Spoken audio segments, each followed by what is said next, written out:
Hello again. If you're new to my channel, my name is Mark Millie. My friends call me Millie, and my goal is to make $1 million in the market.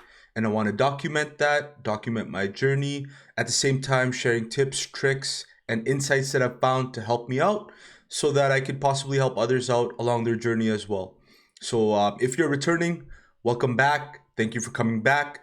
Today, I'm going to be talking about supply and demand, support and resistance, and how I use that to find opportunities in the market to help me make profits. And yeah, here it is. So let's go into the charts and I'll show you what I mean. All right, so based on my last video, I did my Bitcoin analysis for March 24th, 2022. So I thought this would be a perfect moment to explain what I was kind of doing in there, and along with my first technical analysis video, which was related to price action, candlestick analysis, along with market structure.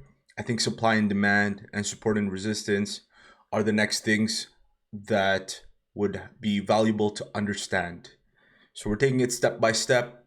After price action, I think this is the next thing that someone should focus on learning, and then we'll take it from there. So basically, based on my last video, I was doing something like this, creating these lines.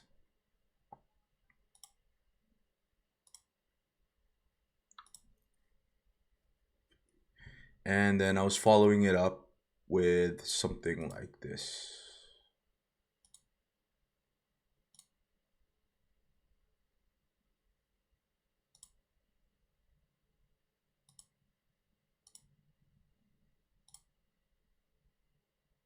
Right?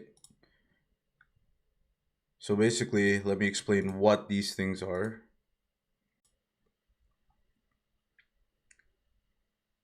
All right, so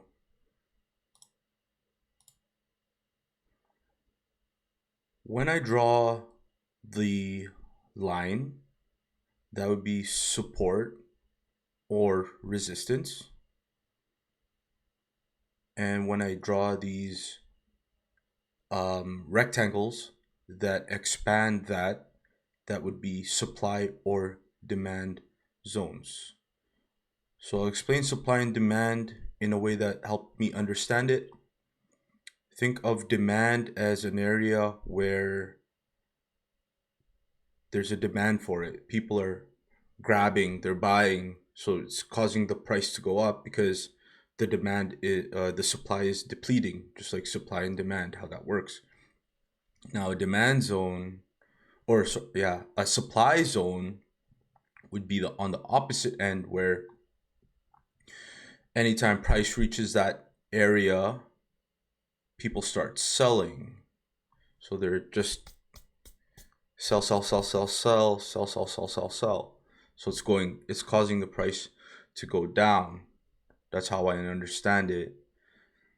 Now, areas of support would be where areas where price pushes in a direction and gets stopped or gets a pushback in the other direction.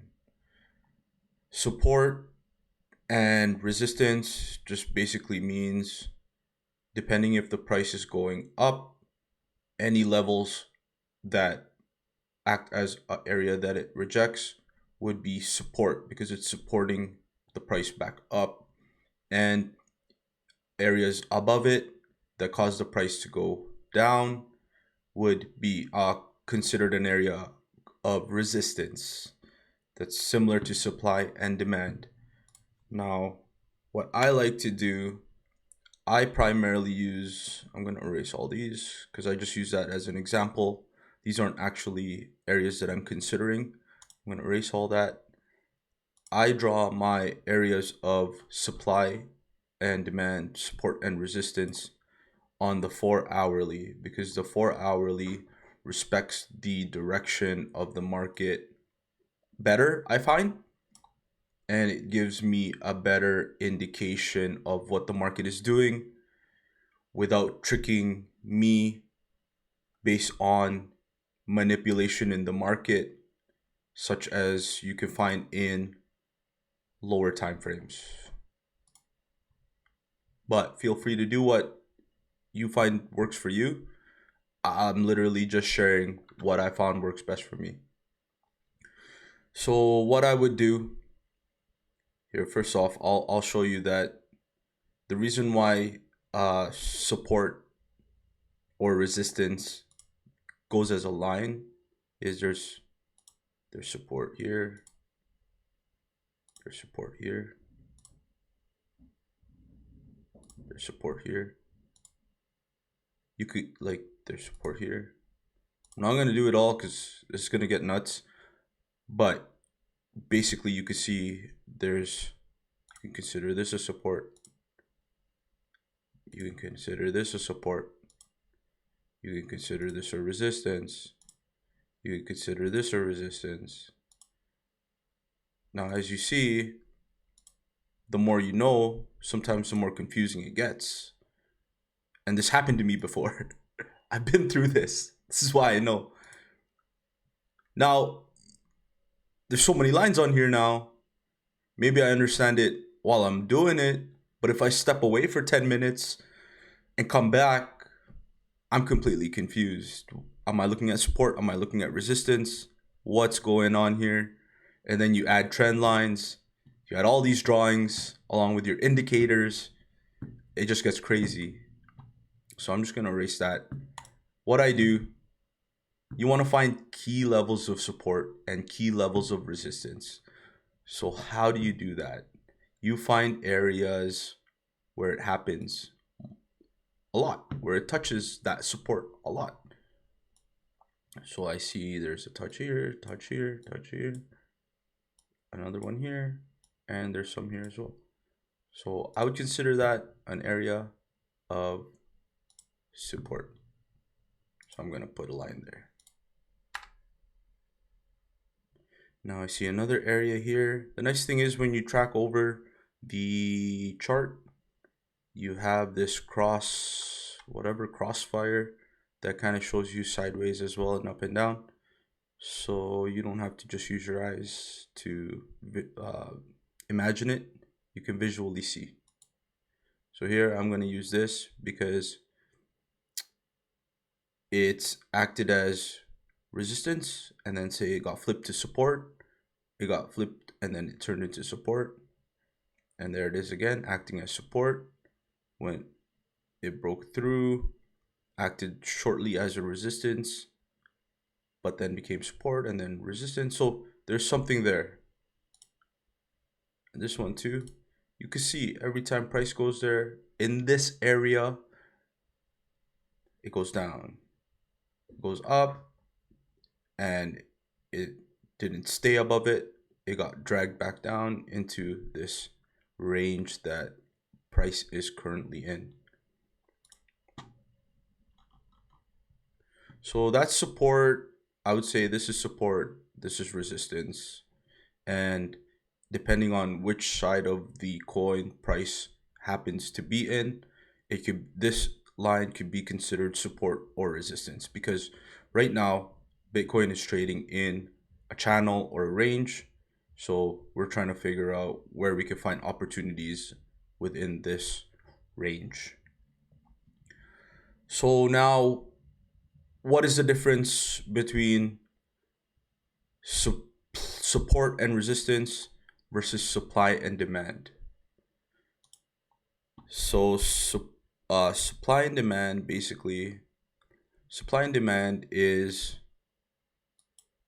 a region. It's an area. It's an area where price enters and then possibly gets rejected. Very similar to supply and demand, but the difference is instead of drawing a line to try to capture or catch as many touches as possible, you're then using this to give you a broader range to catch, whether it be wicks or bottoms and tops of candles, then you could do that. Now, what I like to find to help me find good opportunities and areas to focus on is I combine areas of support and resistance and supply and demand. Because then, like here, for example,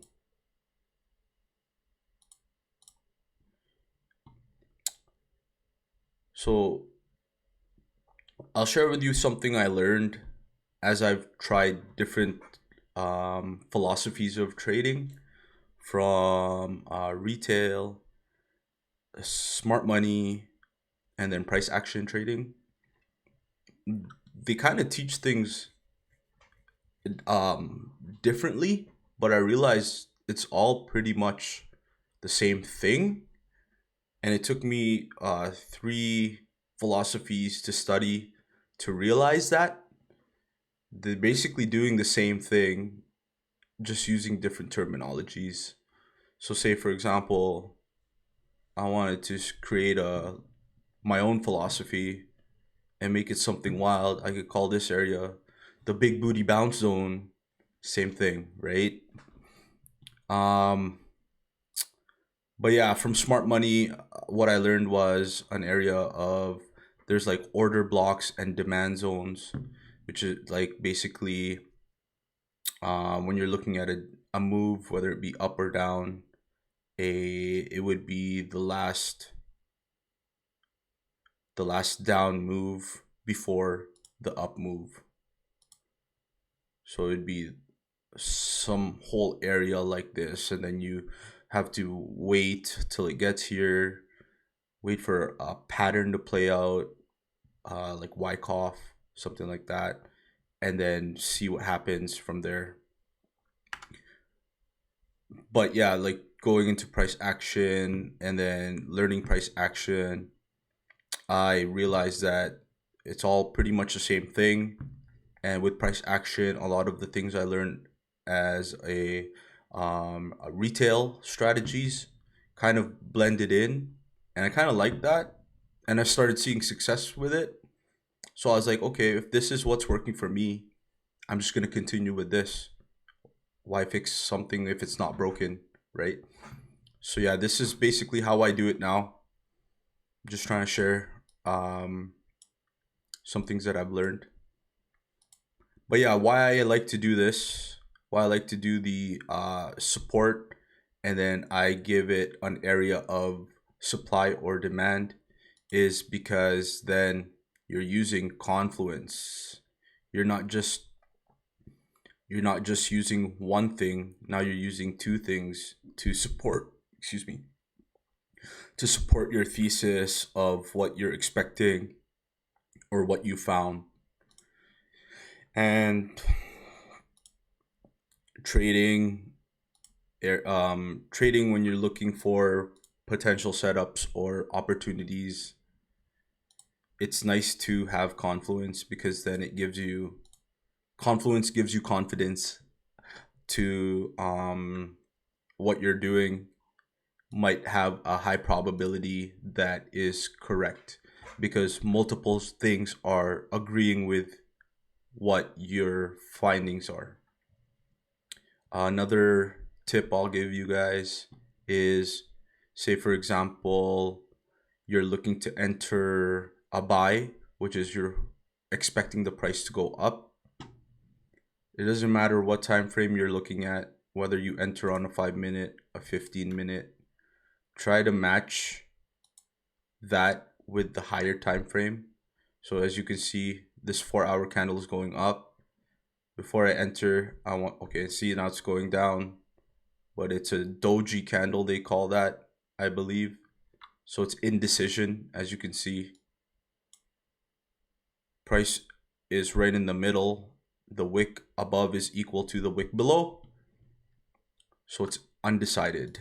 But the daily is also bullish.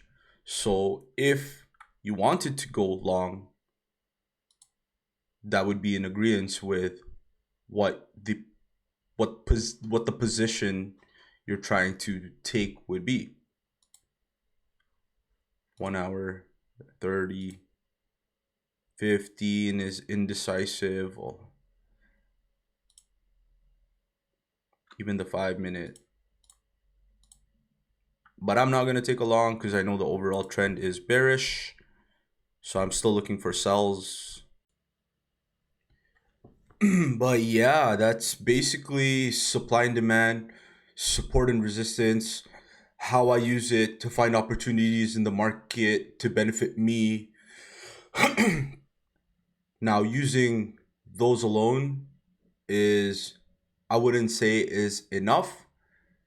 Based on knowing price action and then supply and demand, you could probably start trying some trades out, maybe paper trading, maybe demo trading, or just making calls and just watching it, see what happens. But there's more to it. Now, if you are new and you just caught this video, I would highly suggest watching the last technical analysis video that I posted, which is related to the price action, candlestick analysis, and market structure. Tying those things in along with this that I just showed is gonna now help start building the framework of what you should know in layers. Um, there's more to it than just this, and we'll go over that in future videos. But if you found value in this video, please hit that like button. I appreciate it a lot. That shows me support. That shows me that what I'm doing is actually providing value for people, and that's exactly what I'm trying to do. And yeah, if you have any questions, leave it down below. And I look forward to seeing more of you in the futures. Peace.